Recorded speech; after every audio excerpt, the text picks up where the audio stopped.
Hello everyone, welcome back to my mini vlog. আজকে জানুয়ারির 13 তারিখ, সকাল সকাল মায়ের হাতে স্পেশাল রচা দিয়ে দিনটা স্টার্ট করলাম।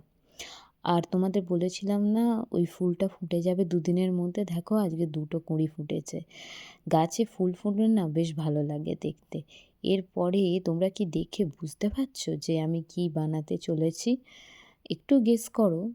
ঠিক আছে, বেশি গেস করতে হবে না। আমি ভেজিটেবল চপ বানাবো, সন্ধেবেলা বানাবো স্ন্যাক্সে, তাই পুরটা আগে থেকেই রেডি করে রাখছি। তোমরা যদি চাও আমি ডিটেলস রিভিউ দিয়ে দেবো চ্যানেলে।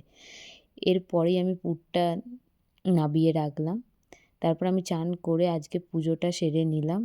আজকে একটু ওই যে গাছের ফুল ছিল ওইগুলো দিয়ে ঠাকুরকে পুজো দিয়েছি। দেন আজকে এই চকলেটটা কিনে এনেছিলাম, ভালোই খেতে ছিল, তোমরা ট্রাই করতে পারো, 5 টাকা করে দাম। তারপর সন্ধ্যেবেলা স্ন্যাক্সে ভেজিটেবল খেলাম। আজকের ব্লগ এটুকু, টাটা।